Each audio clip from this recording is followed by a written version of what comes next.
We're going to start. Right.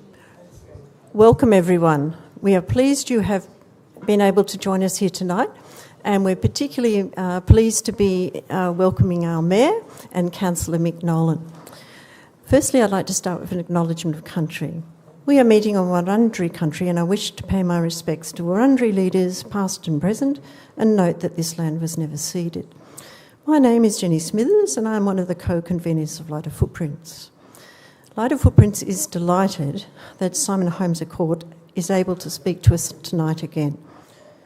Simon has given an annual update on the Australia's energy scene to us for the past 8 years. Simon, your presentations are much appreciated by the Lighter Footprints community, as evidenced by the many people here tonight and some watching online. Simon is well known to many of you. He is director at the Superpower Institute, and Simon is also an energy analyst with many years of experience in the renewable sector and one of the founders of the first community-owned wind farm in Australia at Daylesford. Shh. Simon is joined tonight by one of his colleagues from the Superpower Institute, Dr. Reuben Finighan. Reuben is research lead in economic pathways at the Institute. Tonight, he will give us a summary of his recently released report, The New Energy Trade, Harnessing Australian Renewables for Global Development.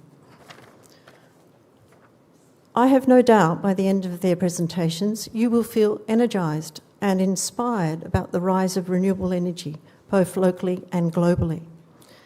Australia can help the world cut its emissions, and we can have a strong domestic economy if we use our renewable energy resources to produce and export energy-intensive products to the world. The good news in the presentation Reuben will make is especially welcome given the global events of the last few days. At the conclusion of Reuben's presentation, there will be time for your questions through the Slido app. Please welcome Simon and Reuben.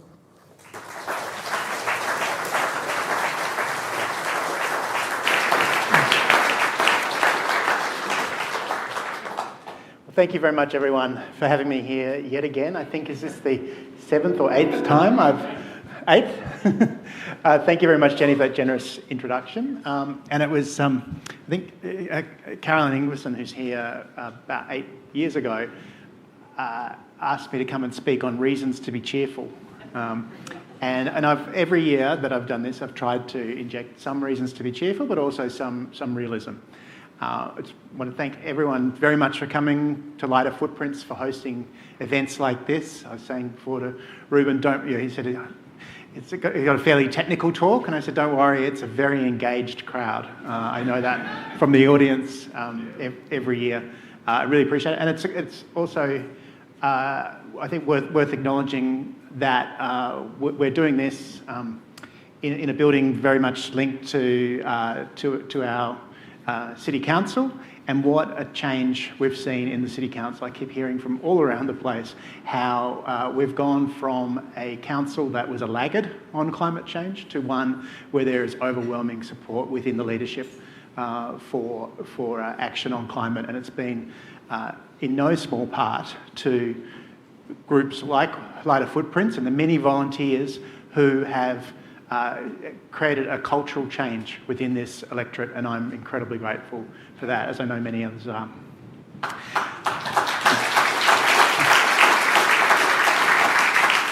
So each year you guys have given me about 45 minutes to an hour, and I've pretty much gone to the far end on that. I'm not doing that tonight. I was asked who else could support me on this, and I couldn't think of anyone better than Reuben, and you'll see why in a minute. So I'm going to rip through some slides that, it's Trump did his State of the Nation the other week. I'm going to do State of the Energy Transition tonight in just the highlights, things that caught my eye over the last year, and I'd like to share with you so that you're more informed when you're in these discussions around this fascinating topic. So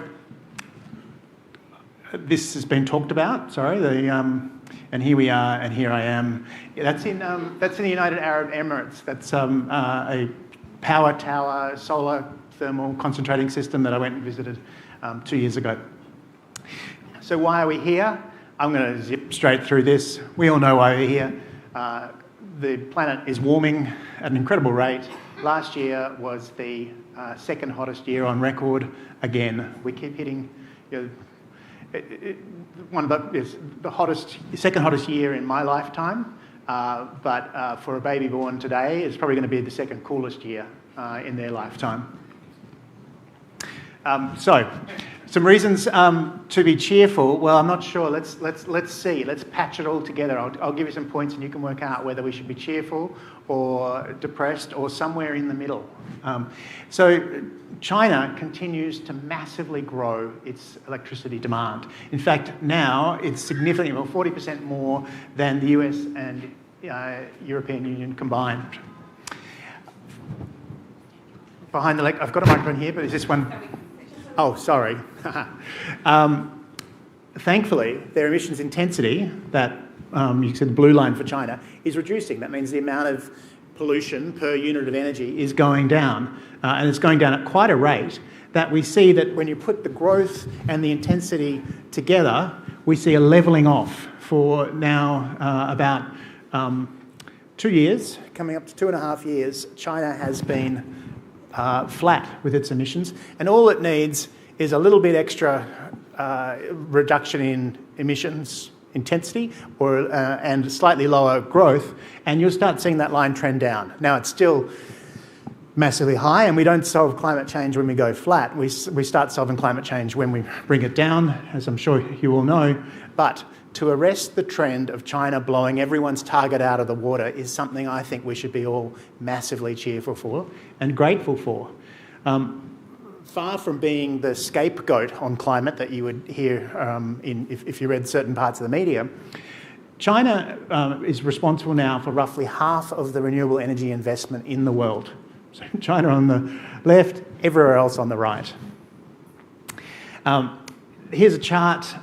This chart I've been given special permission to show you. It's many of the slides I'm going to show you were done by Nat Bullard, who does the best charts in the energy sector, and Boundless, an organisation associated with Mike Cannon-Brookes, commissioned him to do a deck on Australia's remarkable transition, and this is a preview I'm allowed to show you. You're the first people to see it. It's a huge deck. You're going to see 3 or 4 slides tonight, but this shows where Australia's part of the world is.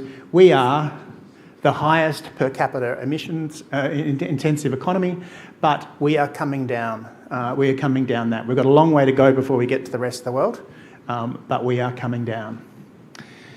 Excitingly, 3-4 years ago, there was a year when battery prices jumped up a tiny bit, and this is the price of batteries for a kilowatt hour pack at the factory, and you can see must have been about 2022. We had a tiny uptick, and there were pages written in the media about how it's the end of the battery honeymoon. But yes, it's just a lump and a bump. There are plenty of lumps and bumps on the road to decarbonisation. We had a small one, but it's continued. This is one of the most exciting stories that's happened, and it's come out of Australia. On the left is one of the largest batteries in the world, which is the Waratah super battery, sitting up on the site of an old coal mine up in the New South Wales, north of Sydney, a couple of hours. And it's one of the largest lithium-ion batteries in the world. Well, in the first 2 months of this financial year, when the government brought in a battery rebate program. Anyone got a battery or an upgrade in the last year or so? Yeah, a few of us. Well, all of us together in 2 months put as much into the grid or more than the Waratah super battery, which is Australia's biggest battery at the time, did. As we did with solar, households are doing it again with batteries. Here's another chart from Nat Bullard. We're going to I'm sure we'll be talking about data centres at some point tonight. Everyone's wanting to know, is AI going to kill the planet or not? But I think one thing, just a metric that I hadn't got things in scale yet. This is how much energy, how much electricity they're consuming a year. In 2020, it was about the same size as Australia. All the data centres in the world were about 1 Australia worth of electricity generation. And we're on track to have, well, the year just finished, almost double, not quite, but almost double that. It's on a trajectory again where I wouldn't be surprised if we double it again by 2030. So it's not China-size electricity, which is 40 times bigger, but it is Australia-size electricity being added to the grid every 5 years, so let's hope it's clean. This is something, huge growth off a tiny base. SAF is sustainable aviation fuel. As we all know, it's one of the hardest to abate sectors. It's pretty depressing hopping on a plane knowing there's not much you can do about reducing the emissions of it if you have to fly or choose to fly. But we are starting to see the early stages of a sustainable aviation fuel industry where 3-4 years ago it was a joke, and now we're heading for 1% this year. This is, remember, solar a decade ago was about 1% too. So different factors at play, different growth rates as well, but sustainable aviation fuel is no longer going from you're kind of crazy if you mention it to, okay, there's light at the end of the tunnel. Another preview chart from that Bullard Australian deck, which I hope will be released soon.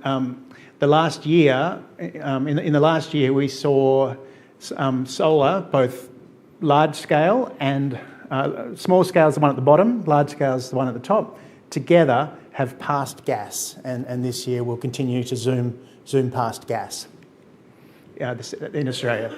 And I probably don't need to tell you, but Australia retains its title as the gold medalist for for solar electricity per capita.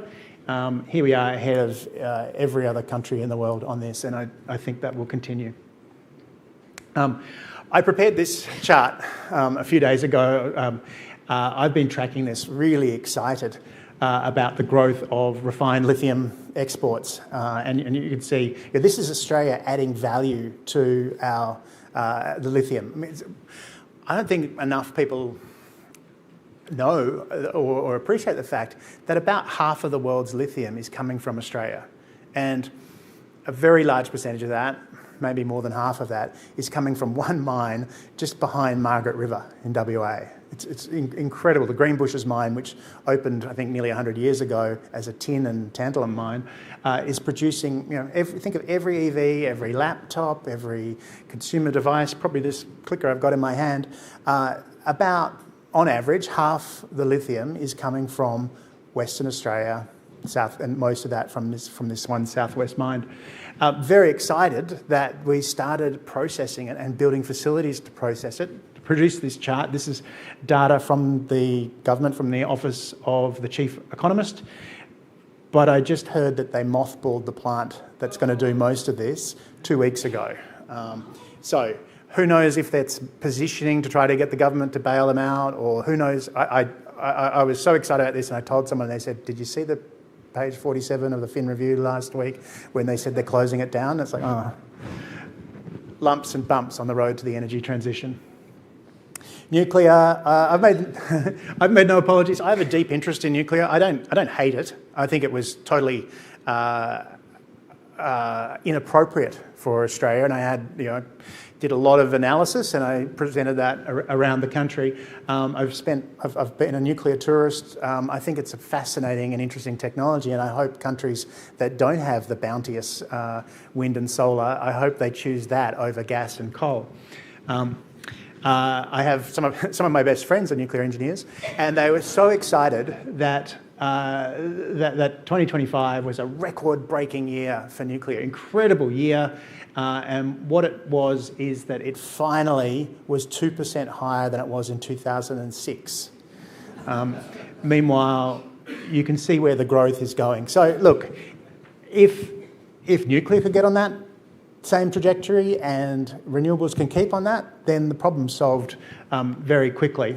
But one point I wanted to make in this the whole discussion we had last year around nuclear is the amount of energy we've added to Australia's grid. That's that can I call that the tealy colour there? The amount we've added in just the last 8 years is equivalent to 8 nuclear power stations. And the coalition was talking about building 7 nuclear power stations by 2050 without a plan to do so. Well, we just did that. And you can see it continues to increase.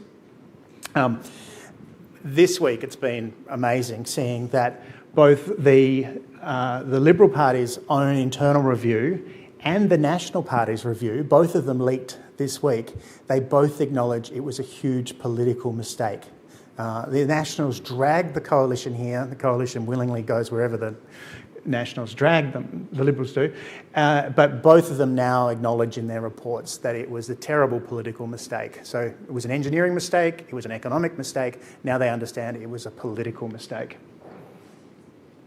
EVs continue their march. I'm sure there are lots of readers of The Australian in this room, and you would be reading all the time that EVs are dead, that where no one's going to drive an EV. People still believe it'll ruin the weekend. Meanwhile, the rest of the world continues to transition towards electric vehicles. Now, crazy week, as everyone knows. Every week's a crazy week. But the other day, I was reminded that. We were talking about Venezuela 5 weeks ago and Greenland 4 weeks ago and Epstein 3 weeks ago. Every week is a different week. Well, this week is something that should consume a news cycle for years. Hopefully it gets more than a week. But what we've seen immediately from the escalation of hostilities or conflict in the Middle East, we've seen gas prices in Europe shoot through the roof. And I read today, newspapers are saying we could see $3 a litre petrol in Australia in the coming week, given what the early indicators coming through the financial markets. So tension in a faraway place that none of us will probably, very few of us will ever visit, is having a massive impact on cost of living. But not in Norway. Not in Norway, because 97% of cars sold last year were EVs. 97%. 56% of all the cars in the country. Obviously, you sell a car, it's on the road for 20 years or so. So the percentage of sales is very different from the percentage in the fleet. It's always a lagging thing. But you see, Norway has largely decoupled itself from petrol. Australia, this chart was 70 countries long, and I just managed to get Australia in there before it got too small. We are 14% of new car sales are electric, but the trajectory it's not as fast as we need it to be. But it is moving. The thing that pains me is that every non-electric car that's sold this year will probably be on the road for 20 years or so, and you want to start getting that moving now if you want the fleet to start moving. Grid emissions in Australia continue to fall. I've shown this chart each year, but it gets better each year, so I'll show it again, and I'll show it again next year if I'm invited back. Great statistics. South Australia has reduced its electricity emissions by 3/4 over the last 16 years. Victoria, we think of ourselves as a very environmentally conscious state. We shouldn't forget that we have the dirtiest grid in Australia. And it's because of the brown coal we burn. So there's significant efforts to build out renewables in Victoria. We should see that reduce. Hopefully we won't be the dirtiest for forever. Renewables, I watched this gap close. Coal's on the top. The tealy line there is renewables. Gas at the bottom. You can see gas increased through the middle of last decade. Slow decline as renewables came up. I don't think there's a laser pointer on this. Maybe, yeah, I don't know. But I was very dispirited when we had this little bump here. That we're going up and up and up, and then we had this little gone down. And it's a really great reminder that there are lumps and bumps in this energy transition. And for 4 months, we just saw the renewables drop. And it was largely a factor of just unfavourable weather over that period. But you can see the general trend moved in the right direction. So it was unfavourable weather, but also weather and wind and solar, but also hydro. So that lump and bump has come out of the system, and that 2024 or early 2024 bump is a distant memory, but it can easily come back. Here's a chart from the Clean Energy Council. I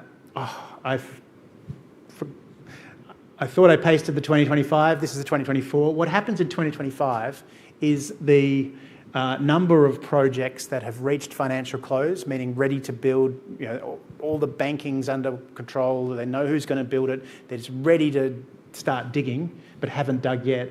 That fell off a cliff in the middle, for most of 2025.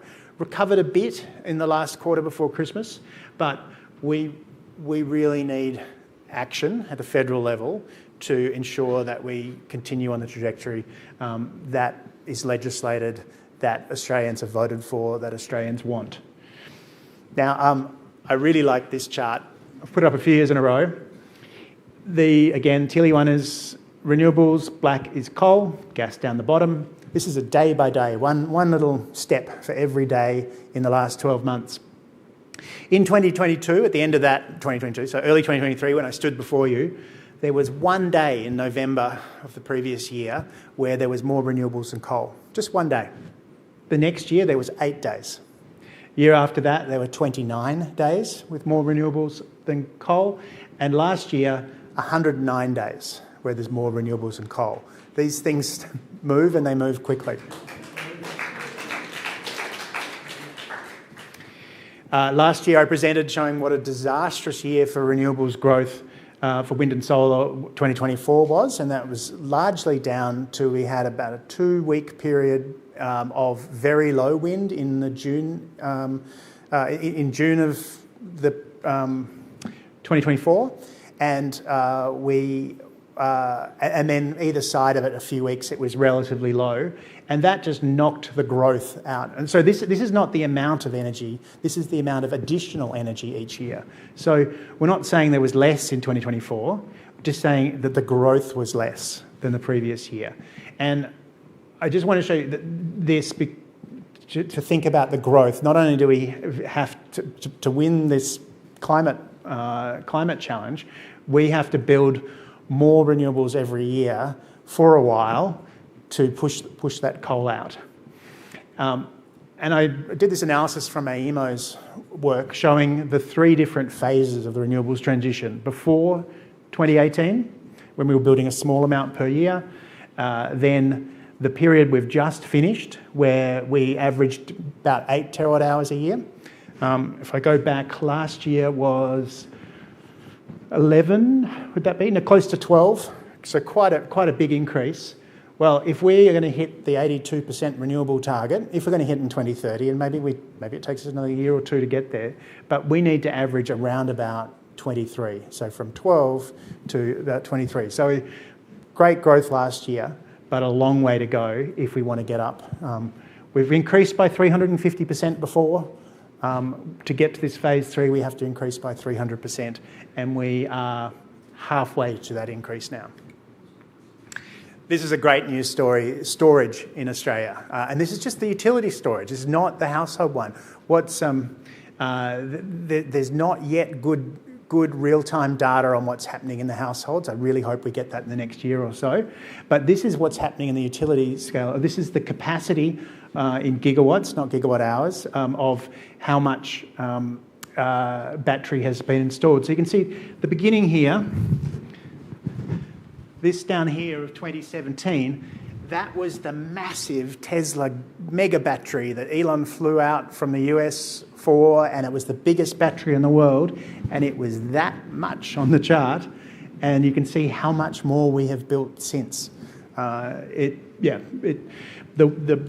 biggest battery in the world is now one of the smallest grid-scale batteries in the world.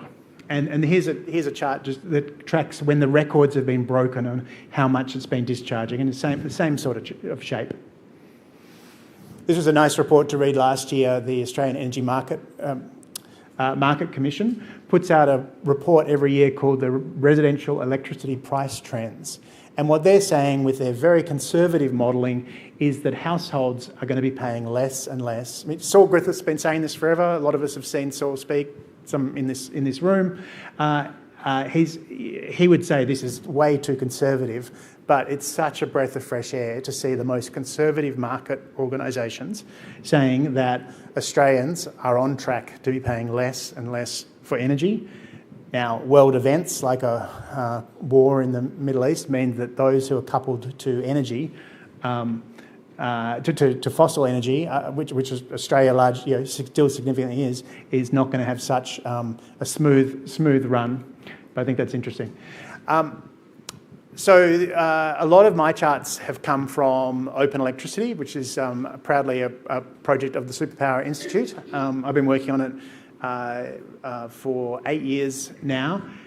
We've added a whole lot over the last year, capacity charts and records, so you can see a constant stream. If some parts of the year we're breaking the maximum solar that Australia's ever generated every second day, and battery records are being beaten all the time, and around the country there might be 40 or 50 records set in a month. So if you're interested in this kind of thing, head over to Open Electricity. Down the bottom there, that's the URL. Very proud to say that we won an Australian Design Award, the Good Design Award for Open Electricity last year, and also Premier's Design Award, which is a huge insight. And I always end with this slide. Bill McKibben haunts me with this, that winning slowly is the same as losing. Now, we are winning slowly, but the speed at which we're winning is speeding up. Right? So you tell me, are there reasons to be cheerful? Thank you very much.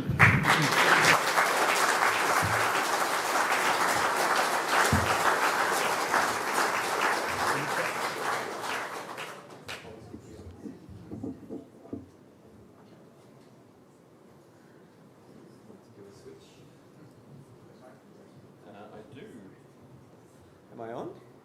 Hello, everyone. You going to help me with this? Cool. Tap, tap, tap. You are not on currently. Well, lovely to have all the good news, mostly. I'll also be sharing some good news, I suppose. Mine is good news about what we could do. No, it's not on. I can't help it yet. So, sorry at the back. I'll be on in a moment, apparently. Just banter. Yeah, just banter. Then kind of get banter, get back reviews, and get invited back. Yeah. This? LED?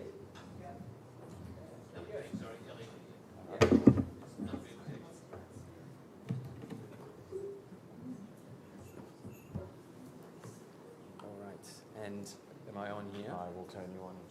Terrific.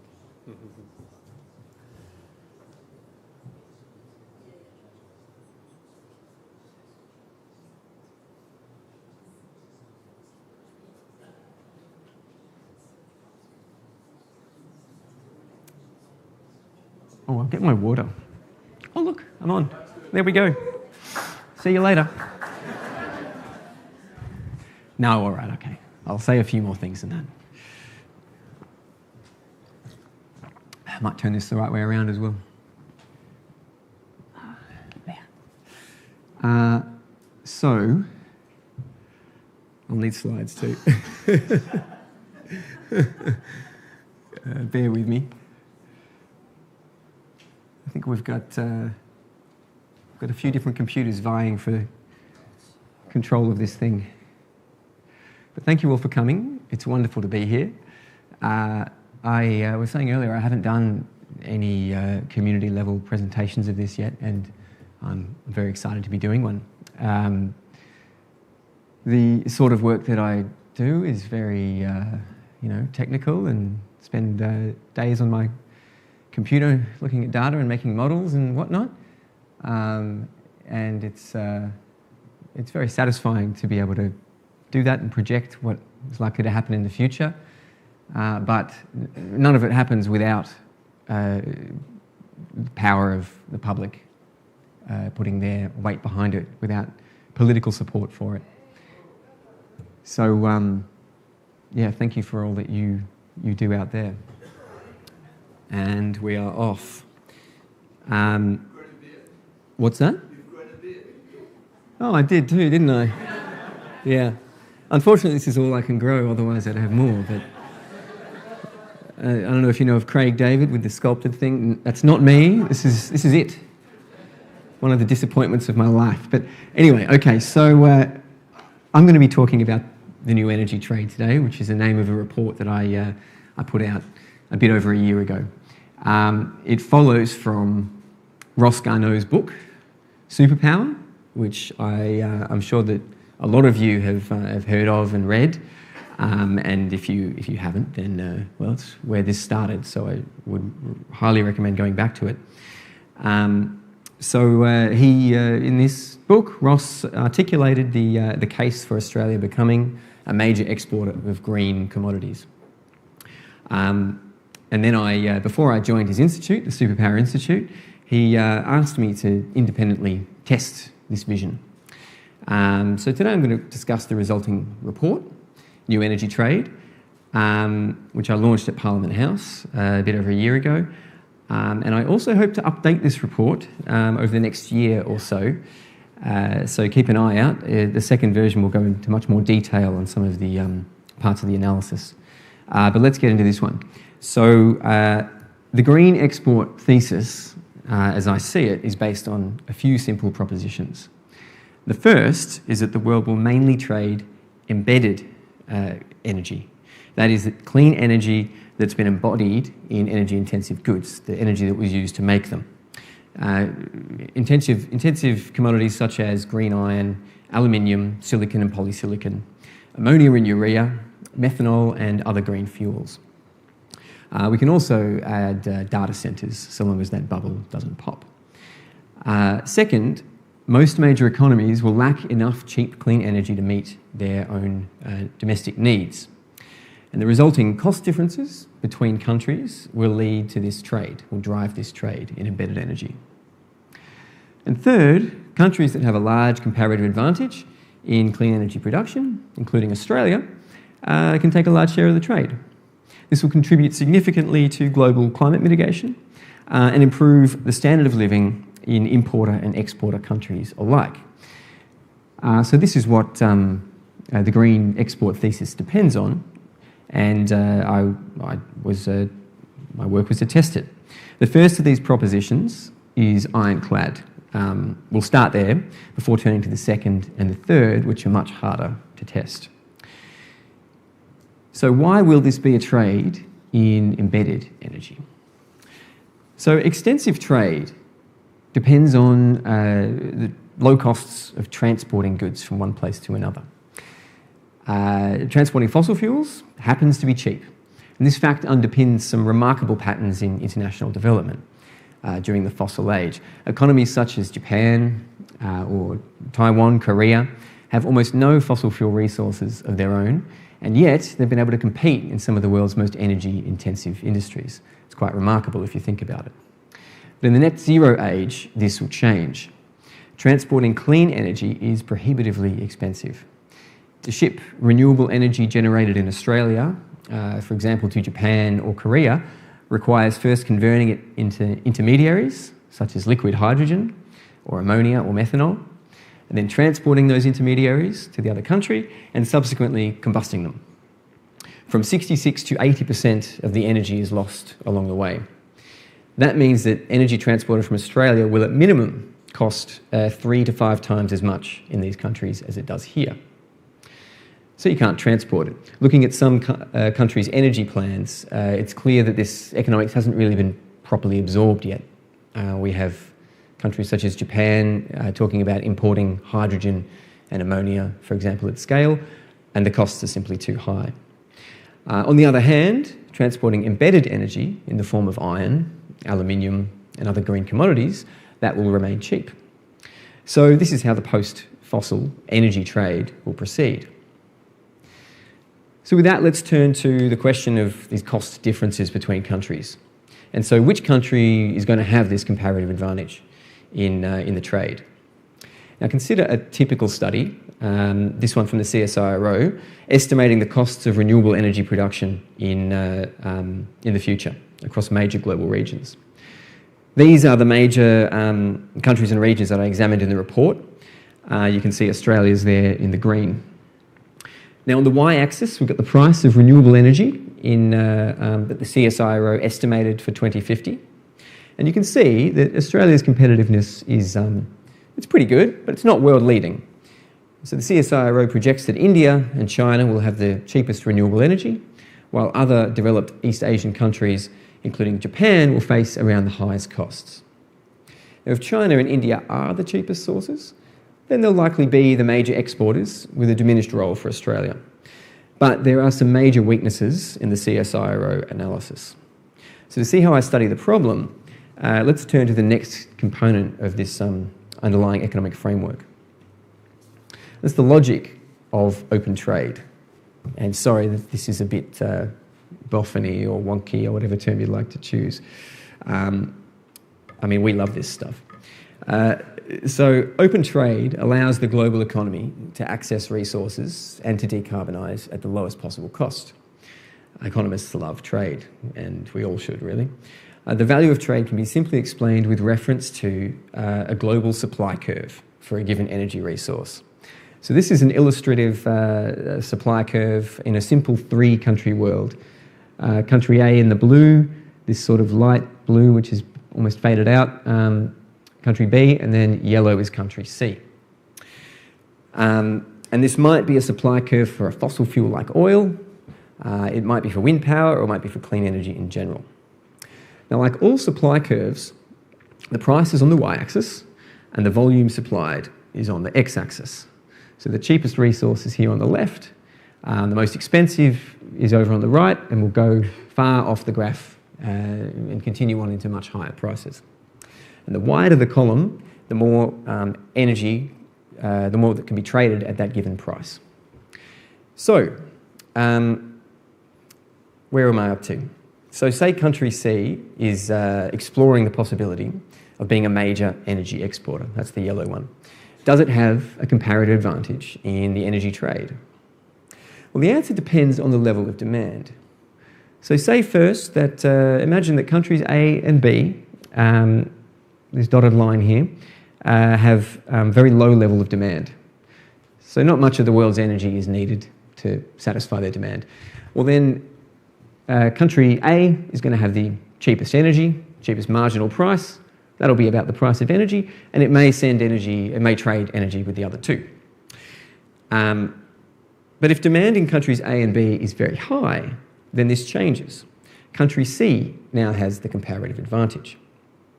If countries A and B want to supply, their demand goes up to here. If they want to supply that much energy, but only using their bars, they've got to go way off the graph into very high prices.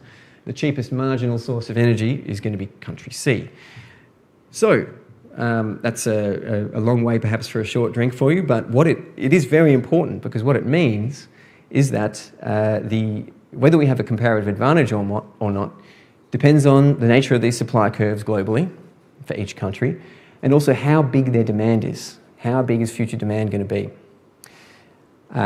So those are really the key questions of this analysis, and how you get away from the CSIRO graph into a different sort of story. The flaw in the CSIRO approach is that it just looks at the cheapest resources available in these countries today. And that's before all the cheaper resources, all the cheaper solar and wind has been utilised, used up, and they have to turn to more expensive sources. So this is like looking at the cheapest resource, the leftmost resource in every single country. It's just doesn't tell us anything about the future. So, this report focuses on 5 countries that are potential partners in Australia's green commodities trade: China, India, Japan, Korea, and Germany. And I model the scale of their future clean energy demand and the nature of their supply curves, which is what we need to tell us whether we're going to have this comparative advantage. So let's turn to energy demand first.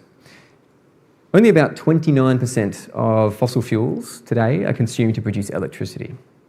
This we can replace with renewables, with nuclear power, the power plants with CCS, or any other zero carbon option. The other 71% of fossil fuels is consumed directly in cars, ships, and planes, and in buildings for heating, and in industry for energy, and as a source of elemental carbon. Now, all major analysts expect that this 71% of fossil fuels is going to be mostly decarbonised through electrification. That is, we replace electric vehicles with, conventional vehicles with electric vehicles, electric heating replaces fossil fuel heating, and so on. So then they can draw on clean energy, they can draw on the renewables and nuclear. Now, I also give a role in this analysis of countries' energy systems for biomass, which is still the direct consumption, direct combustion of a fuel, and for CCS, which allows the continued direct consumption of fossil fuels. They'll mostly be useful applied to industry, but I'll return to that later. The most important point is that the consequence of electrifying all this activity at large scale is that electricity demand is going to grow immensely. And recall that it's this level of demand that's going to be crucial in determining how far countries are pushed up their supply curves and how attractive it is to trade with Australia. So how much electricity will countries need? To model this, we need to start by looking at the ways in which fossil fuels are used today. So I've got a big, complex electrification model. This, for example, here is a breakdown of the uses of oil. All these different ones, if you can see it at the bottom. All the uses of oil across 5 countries. We don't need to go into this detail, but the questions that have to be asked for oil, but also the same equivalent for gas and for coal, is which of these activities is electrifiable, and then how efficient is it when we electrify this activity, and therefore when you electrify this economy, what do you end up with a total electricity demand in the future? So the same is done for gas and coal. I think I mentioned that. Now, there's several other steps in the analysis to model an electrified economy, not just today, but by mid-century, at the point at which these countries have decarbonised. But let's get on to a concrete summary. Here's how this projection plays out for China. So we start with total energy of all kinds used in China in 2021. This is every sort of energy use in an equivalised measure. Projected Chinese GDP growth drives a large, this is really moving around, isn't it? Not meant to do that, but anyway. Drives a large increase in total energy demand. Expected reductions in energy intensity significantly, but far from completely, offset that increase in demand. Then we have the effects of electrification, which further cuts electricity as total energy demand, which is essentially additional efficiency gains. And finally, China can offshore energy-intensive industries to further cut its energy requirements. But that's the superpower trade, and that is getting ahead of things a bit. But it eases the task for China, if it can do this, of satisfying its domestic energy needs. Now, you might notice, looking at this, that if we look at the Chinese energy demand in 2021, and you look after electrification, this is through to 2060, you might notice that the levels actually dropped, which looks kind of promising, like it might be somewhat of an easy task for China to satisfy its future electricity needs with zero carbon options. But what's not shown here is that the majority, or perhaps around half of this, is losses, and only a fraction of it, recall, because only a tiny amount of fossil fuels, a fraction goes to electricity, only a fraction of this is electricity. Over there, there's very, very little losses, and it's almost all electricity. So this is actually a 300% increase in electricity demand from 2021 to 2060 in China. And I don't know if you can see this at the bottom, but this at this point at 2060, after full electrification, China's using more electricity than the entire world uses today in 2060. So future electricity demand is going to be enormous.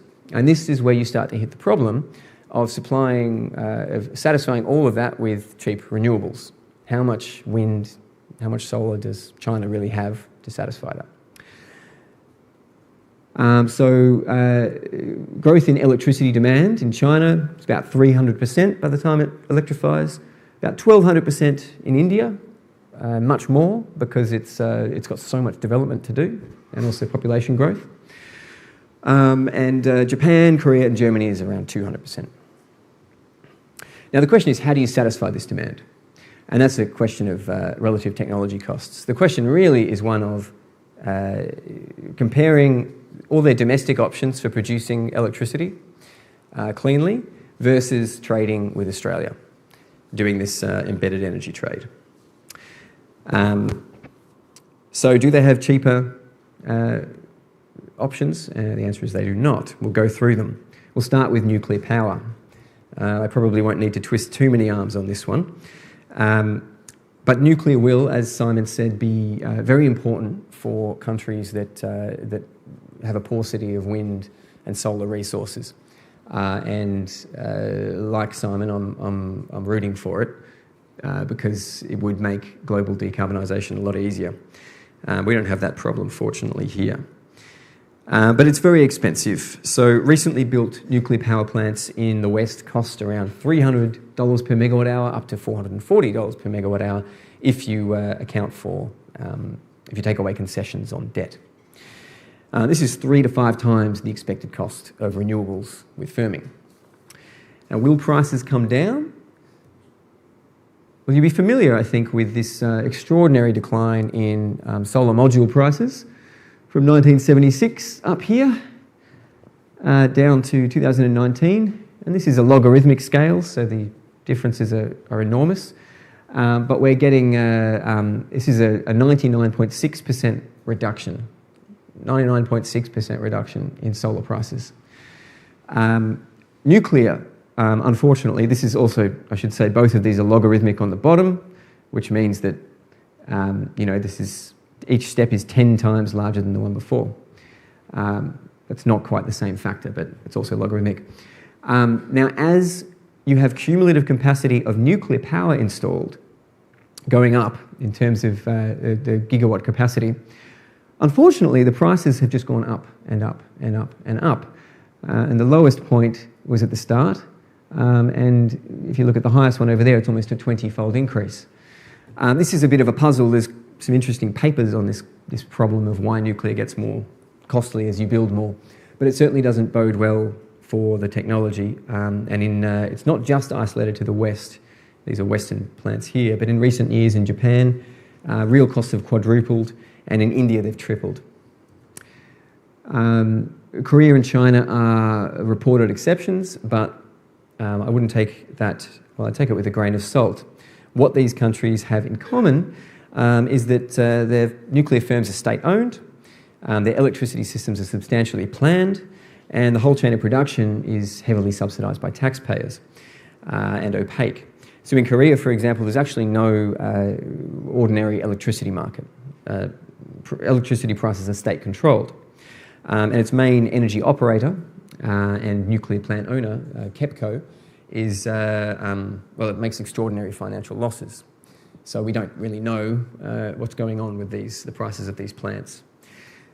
But the strongest indication, really, if China does have the cheapest nuclear, the strongest indication is about its construction efforts. And China built only 1.4 gigawatts of nuclear in 2023. I should look at more recent data, but this is what I had at the first time I presented this. And 290 gigawatts of solar and wind.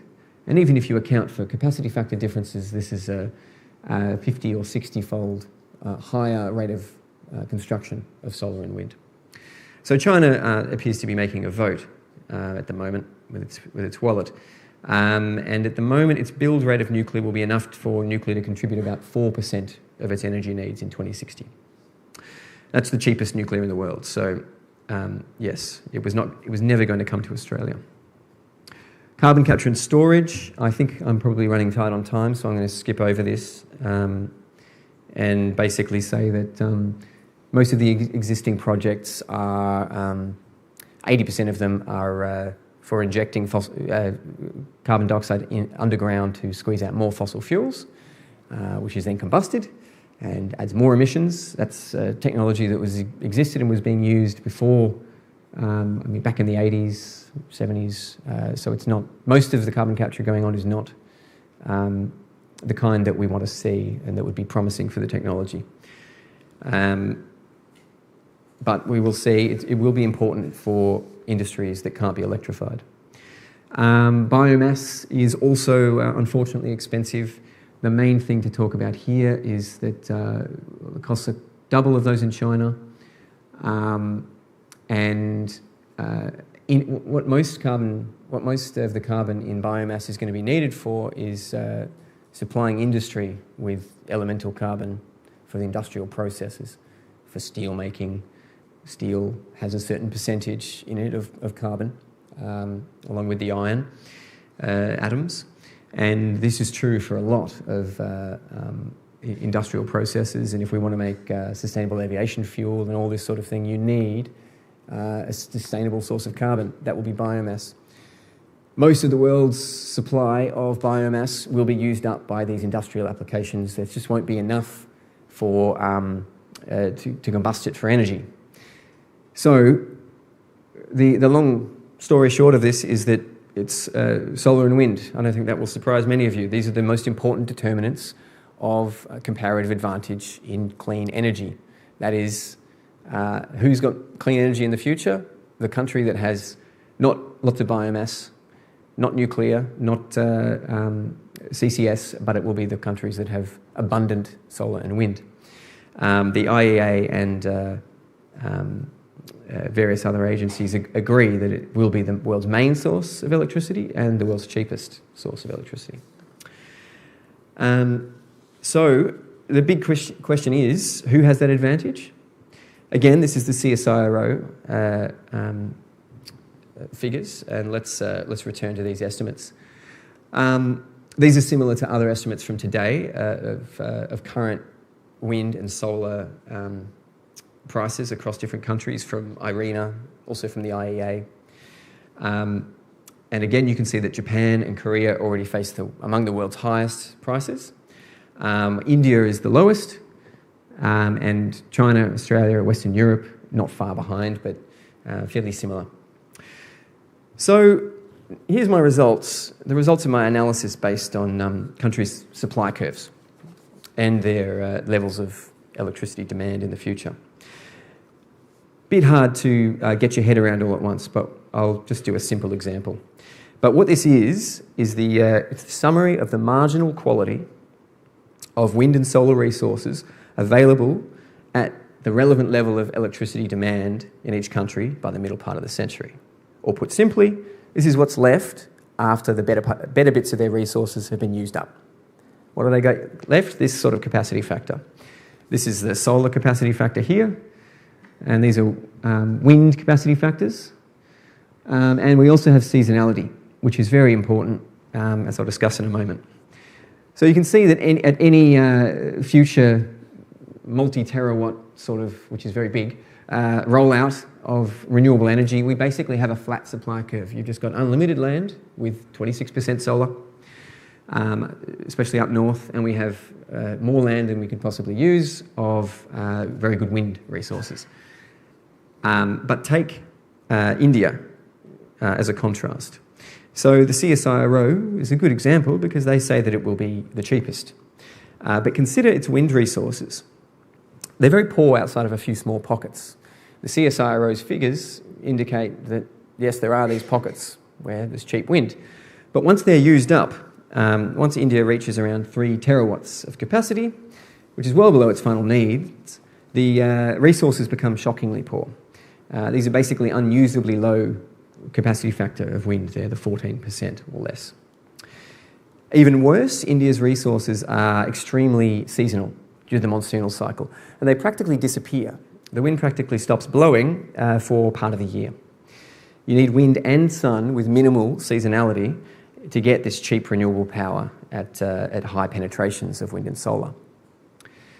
Among the 5 countries examined, China actually has the richest endowment, but its problem is that it has this enormous demand that I mentioned earlier.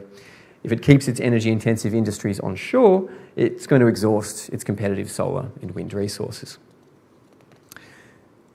So what that means is the CSIRO is missing this using up of these early resources.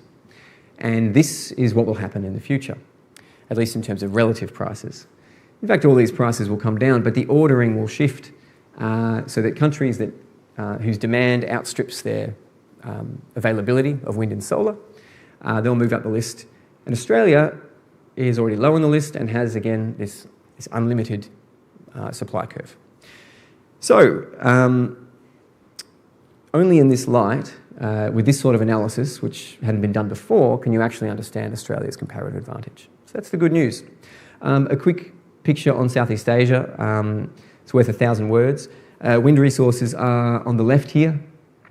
Solar resources are on the right.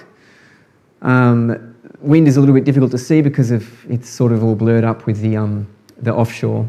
But onshore, you can see that there's this light blue colour. And that essentially means no wind. And this is a problem at the equator.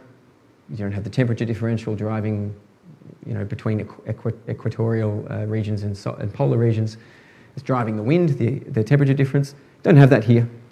Because it's very cloudy with the monsoonal cycle, the solar endowment is somewhat European. So there's hundreds of millions of people here in a situation that's worse than that of India.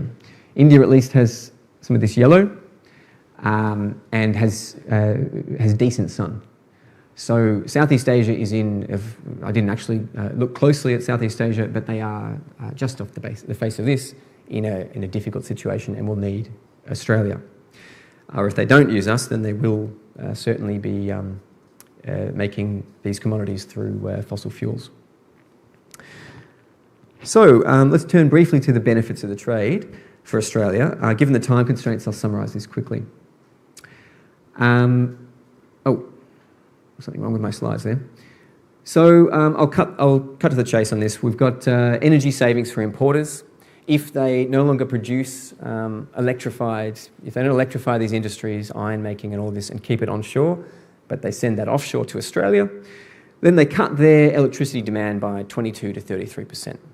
This is a very good thing for energy poor countries, for solar and wind poor countries, such as Japan, Korea, but also China, India, that have enormous problems with supplying this energy. It will basically reduce prices for households and all other industries if they can do this offshoring. The Australian climate mitigation potential at the upper bound of this. So supposing that Australia was to process all its iron ore and aluminium ore, bauxite, into metal before sending it overseas, and take a decent share of the various other green fuel and other metal industries, then Australia could contribute around a 9% cut of global emissions, which is about 6 times Australia's actual emissions contribution by itself. So it's Australia's potential to... 2 minutes, cool. I think that's all I need. It's Australia's potential to become a hub for these green commodities, really, that is our greatest potential contribution to climate change, or mitigation. We're already making enough contributions to climate change, I think, at the moment. And then the upper bound in terms of export revenue, if we were to realise the vision to its maximum level, would be around $1 trillion per annum at current market prices for these various commodities. About 1/8 of that would be plenty. That would replace revenue from all our current fossil fuel industries. But it would be a surprisingly small amount given the quality of our resources and that Asia is on our doorstep. There's a bunch of things we need to do to grasp the opportunity. Government has a very clear role in this. It's very conventional sort of analysis. There's a few market failures. There's the climate market failure, externality there. Governments need to support innovation because early innovators always take on additional risk and basically pay the costs of learning for everybody else. And government always has a role in providing public goods, common user infrastructure. But we need market forces to guide the most cost-effective investments. If government comes in to direct where these projects go, and we have the sort of classic historical sort of pattern of that not working very well, that could greatly slow down progress. We need to maintain open trade because in a world where trade is shutting down a lot, because Australia really depends on low-cost inputs from countries such as China, and we need to be understood as a reliable source of these critical materials. We have to be trustworthy. We need to manage debt and inflation and restrain interest rates because these are very, very capital-intensive projects, and they only go ahead if the cost of capital is low. Green project approvals is an absolutely huge one. That's the first thing that basically all the firms that are interested in doing these projects want to talk to you about. We need to make that process, we need to improve it a great deal. And we need to ensure policy certainty by building bipartisan support because these are long-term projects. That's perhaps the most difficult one of all, but I guess there's been some progress on that with some of the political movements that are associated, or that the lighter footprints and the like have contributed to. Thanks a lot.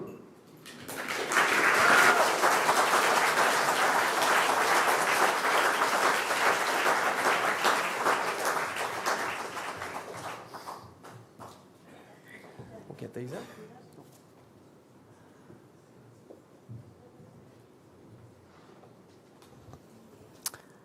Welcome. My name is Lynn Franks. I'm on the Lighter Footprints Committee. This is Julia Croato, also on the committee. We're going to do about 10 minutes of Lighter Footprints questions, and then after that we're going to go to audience questions.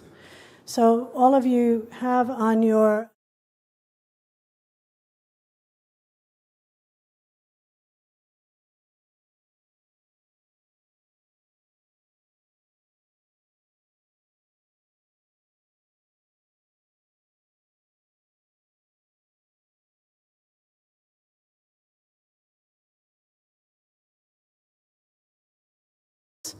and you can vote up questions. So if there's a question that's already been asked that you're happy with, you can vote it up. So if we could ask Simon and Reuben to join us on stage. We'll start by putting a couple of our Lighter Footprints questions to them, and then we'll move across to selecting questions from the Slido. So our first question. Simon and Reuben, can you comment on the timing of new energy trade turning points and the practicalities of getting in early to seize the day for a superpower industry's future? What do we build first, and how do we fund it? I'll start, and I'll hand over to you, Reuben. As you saw that, I showed you that slide with the battery growth from that tiny little blue that was once the biggest battery in the country. We're going to stand up? Is it that you can't see them? I'm happy to stand up. Yeah. It's more speak up. All right. Should we do this Q&A standing up? Yeah, let's give it a go. Fair enough. If we get a bit tired, we might just fade out a bit, all right?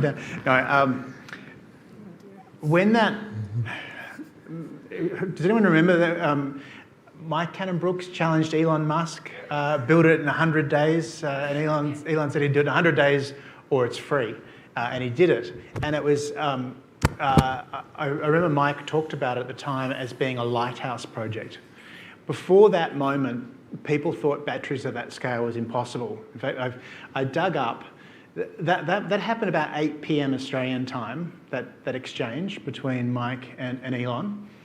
Earlier that day, about 10 a.m, AEMO put out a report saying that the largest practical size for a battery was 1 megawatt.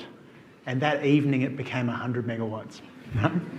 And that was huge, but it was a lighthouse project. Before then, batteries and the grid were impossible. Then they became inevitable with that project.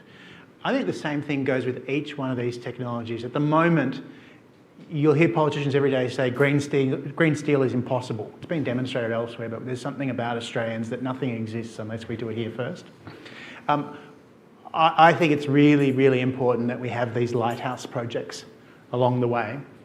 It doesn't matter if the first one is 100th of the size of the eventual one a decade later, but we've got to get going now. And there are some trial projects being built over in Western Australia, so it's encouraging. I really hope those projects go swimmingly, and we start changing the narrative around what is possible with our green energy exports. Good for you to go first to set out the big vision, because I'll just get technical or wonky. So, I mean, it's really a matter of we need to set up the right sort of policy environment. There are firms that want to do this. There are firms that have been trying to get this sort of thing going here. And we need to have the support for early innovative projects, first-of-a-kind projects. We need to have a proper carbon pricing regime that can support it. We need as much certainty as we can, because these are long-term investments. And it's really looking at that, the long-term reliability of a framework that supports these carbon-cutting technologies, and that will actually lead investors to press the button and do it. And we need the funding for infrastructure. But as Simon says, it doesn't have to be like a gigantic 2.5 million or 5 million tonne plant at the start. We need the lighthouse projects, and we need government really to take it seriously and to improve those approvals processes. And I really think that once we get a plant here and it becomes a tangible thing, it's actually making some green iron and being sold, then this vision will start to become more plausible. Thank you. The safeguard mechanism is up for review this year. What are your thoughts on the mechanism and how it can be improved? And I've got a second part to this question. We're always looking for ways to have an impact. How can we improve the chances for federal energy policy consistency? Like you've mentioned the need for it. What are some things that we can do to get better federal policy consistency regardless of who's in government? I can tackle the first one. You go first. The Superpower Institute has actually very recently put out a report on pricing carbon, the case for pricing carbon, case for pricing pollution, sorry. And that looks closely at this matter of the safeguard mechanism and whether it's going to do the job that we need it to do. And we propose two different taxes in there on fossil fuels, one of which is a sort of polluter pays mechanism of carbon levy, levied on fossil fuel producers on point of extracting fossil fuels from the ground or importing them, levied at those stages of the economic process. And polluter pays is really a central part of that logic. Now, the safeguard mechanism, the reason that we advocate replacing it is that it's, for one thing, it's very narrow. At the moment, it covers about 30% of national emissions, while this tax that we propose would cover around 80%. Just doesn't cover things like farming in the meantime. And the safeguard mechanism, it can be expanded, it can be broadened, and it will be broadened. But another large issue with it is it doesn't raise revenue. And revenue's needed. Any of these interventions that we do to bring carbon pollution down will flow through and have some costs for households. And for some households, those costs matter more than others. And some households, it's difficult to electrify. And having revenue means that you can fully compensate for this, and you can keep it so that we're reducing the degree of carbon emissions.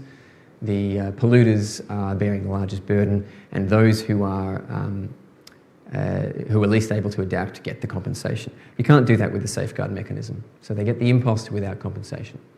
And another one is that it's a more sort of, it irks the economist in me that it's a very centrally planned sort of approach for all these different industries. The government has to set baselines of, the sort of the baseline level of pollution that this industry produces, and beyond which it has to pay, basically get these credits. But the problem with setting all these baselines is that, it's very, very complex as a process to do that accurately and fairly. And if you do it for one industry versus, we're going to, okay. I didn't know these were timed too. But it's got certain sorts of inefficiencies, essentially, that will last for, if it stays in place for decades, they'll be in place for decades, and they'll cost us. So it's unnecessary. Okay. Simon's just going to... So what can we do about it? Well, look, read the report, or there's been some great video material that's come out from the Superpower Institute on this, and make sure that it's part of the conversation. But I think everyone needs to find their own theory of change, and I got hit upside the head by one from Richard Dennis about a decade ago, when I heard him say very cynically, a lot of people in this room will have heard him talk and know that he is very cynical. But very cynically, he said that for most politicians, the way to get them to act is one of two methods: pain and fear of pain. It's deeply cynical, I get it. And I know that there are plenty, not plenty, there are a few select politicians who are in it for higher goals, but ultimately, losing your seat means losing your ability to get stuff done. And I think the greatest impact that all of us can have is the impact that we have had collectively, where we've sent a significant warning to politicians that if they don't listen to their communities, there will be change. We did it federally. We've done it we've done it at local government level. And later this year, there's a Victorian state election. There are 3 state electorates that are in this area. At least 2 of them are going to have strong campaigns, and collectively we can send that signal to all levels of government through another community effort in this area. So I implore anyone, keep your eyes and ears open for what's going to happen in Hawthorn and Kew, and maybe even Malvern. It could be a very exciting year.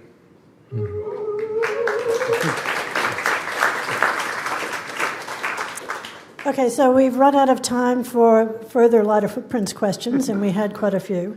So we're going to move to audience questions from the Slido.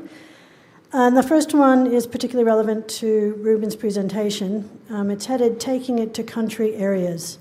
Reuben, how do you think your presentation would be received in country areas where people are opposing the energy transition? That's a very good question. And I'm not an expert on that.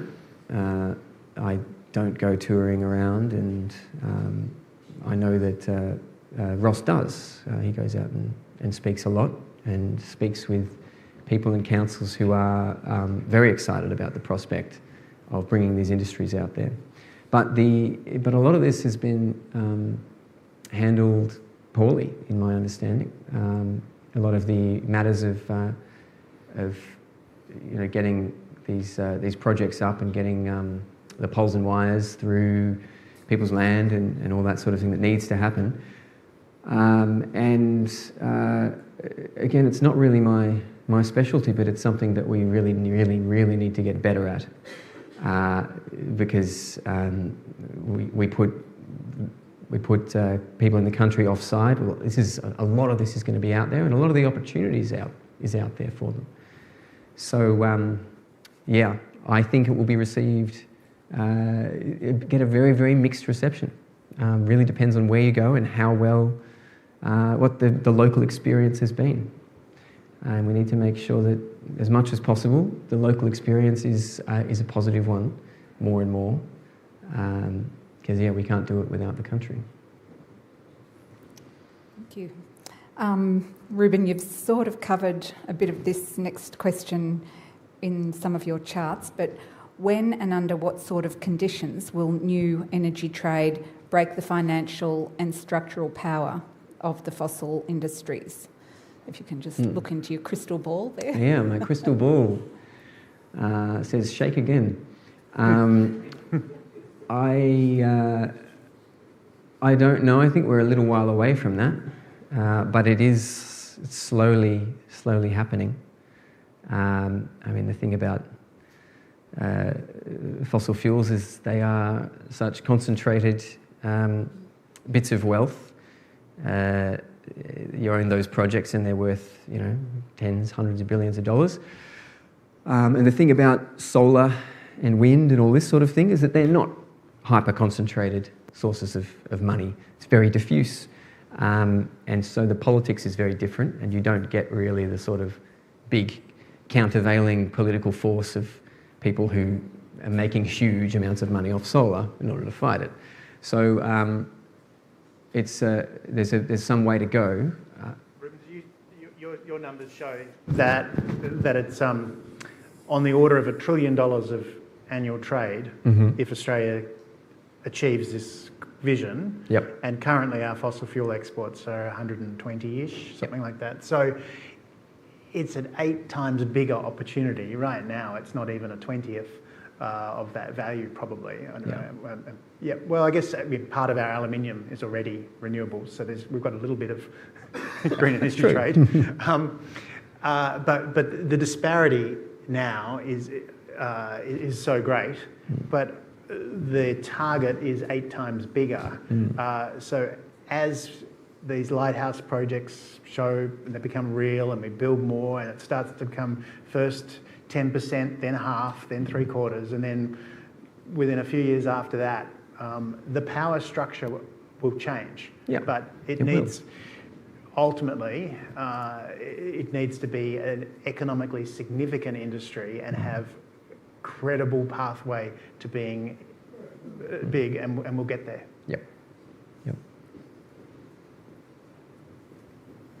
Okay, so I'm going to try and bring together a couple of questions. One is what role, if any, for hydrogen? Why isn't tidal power being mentioned? Apparently there's a project off the west coast of Australia. And lastly, I want to throw in there, what about projects like Sun Cable, where we're directly exporting electrons? I could knock those three pretty quickly, I think. As Reuben touched in his presentation, it's an accident of physics that it is very cheap to transport fossil fuels. You put put coal on a ship and send it to India or China, and it's only a small part of the cost of the final good. LNG is a bit different, but the initial project's pretty cheap. It is expensive to liquefy it and send it, but it's not a lot more expensive than coal once you've done that. But through an accident of physics, it's really expensive to move hydrogen.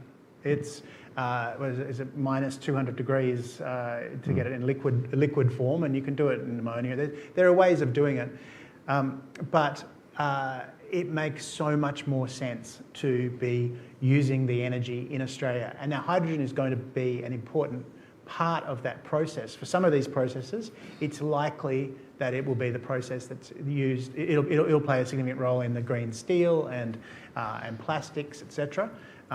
It'll be part of that. But putting the hydrogen on a ship and sending it like we send LNG, it's pretty much an economic non-starter. Yeah.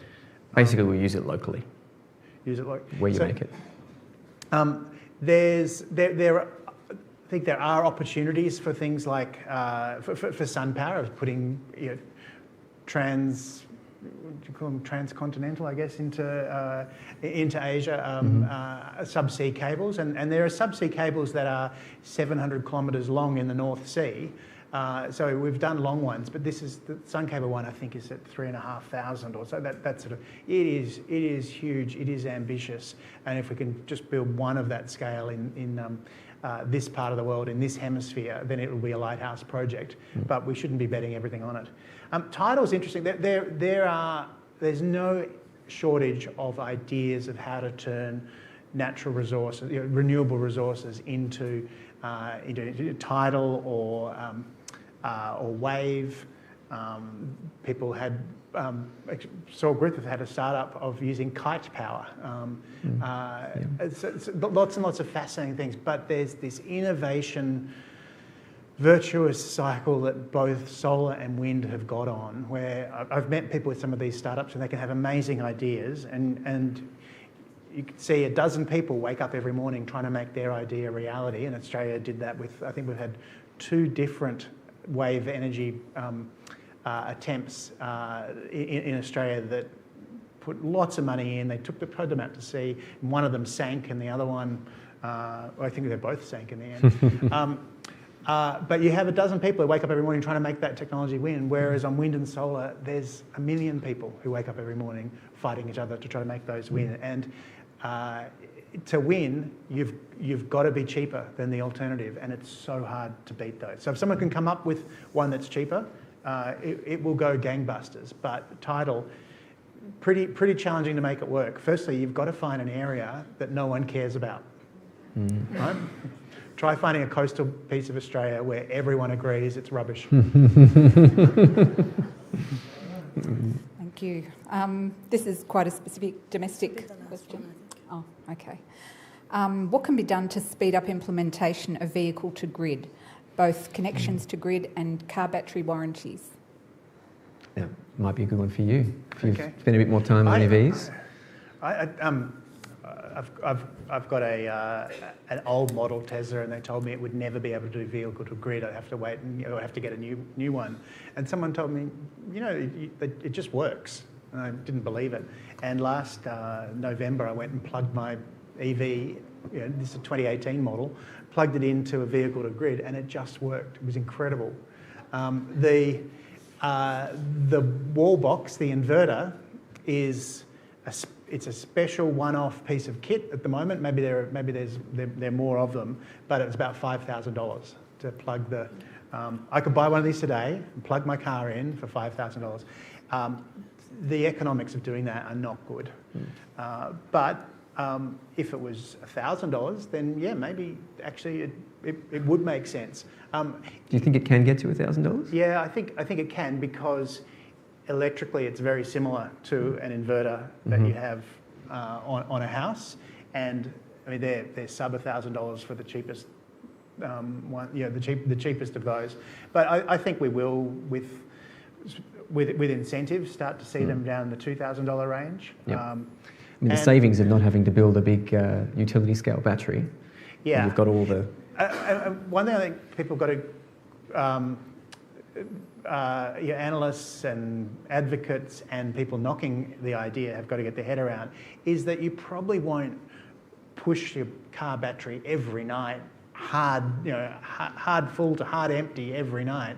No, it'll just the 20 to 40 times a year when the grid, when it's a super big heat wave and everyone puts their air conditioners on, and then it becomes overcast and the energy price spikes to 100 times the normal cost. That's when people will be paid handsomely for plugging their car into the grid. So it might only be 20 to 40 hours a year that an EV is doing vehicle to grid. And even with that, it can make a huge difference. Okay, well, thank you very much for answering the audience questions. We've run out of time for those. I'm now going to hand over to our convener, Jenny Smithers. Thank you.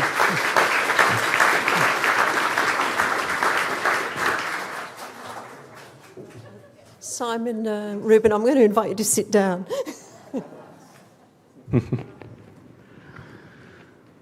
Oh, thanks, Jenny. Thank you. Thank you very much. Thank you all.